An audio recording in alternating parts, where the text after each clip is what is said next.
อบเก่าทันในพุทธสุขสรสภักติดหัวมาจากจะประจักษ์กูกันมาอยู่นี้ผมไปอยู่วัดผมไปอยู่ว่าเลยอยู่กับทหารสมัยระบอบเก่ามันข้างในน้องเขานี่โบ้มมากจากผู้ที่เสียจักซอยขับหน่อยจะสองคนเขาจะยิ่งใส่เรื่องตีสเปรย์เจ้าบุตรเจ้าบุตรเนี่ยที่จะพกสลับลูกหนึ่งตีสเปรย์นี่ลูกหนึ่งเสียบที่ดีอยู่ในซื้อก็ได้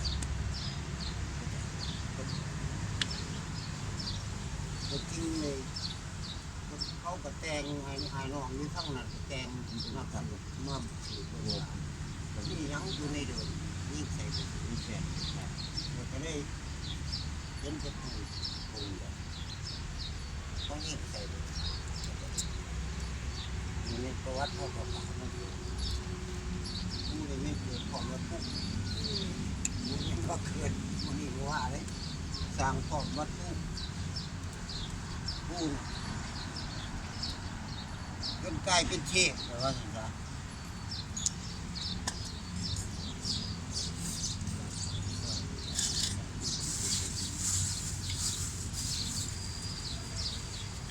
ก่อนที่มาอยู่นี่พดคอยเจนนาดไอ้น้องอยู่เบื้องนั้นมีแต่คนเหยียดเป็นกระส้นสาบอย่างนี้ไม่มีใครพบปะรักษาเดี๋ยวมาเปลืองอาหารอยู่อย่างพวกเขาอยู่นี่เสียไป6 หลายเลย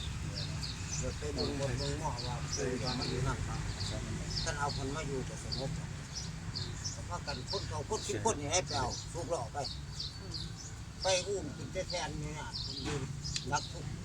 แล้วก็กันสุกขามมาตอนนี้ติดไปอยู่สุดบนเลื่อนเขา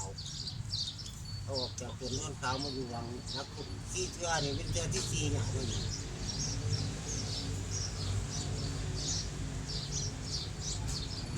ซับซิดพ่อคนนี้มาบาหัวปลาเนี่ยฮะหัวช่างเช้าดิติดบาดติดยาเป็นมาบาสับหันอะไรคนเดือดเด็ด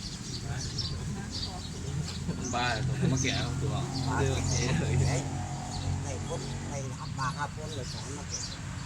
มีนางอันนึงอยู่พูดวางเรียกเราจะขายห่าเราก็มากก็พอก็มีมาบาว่า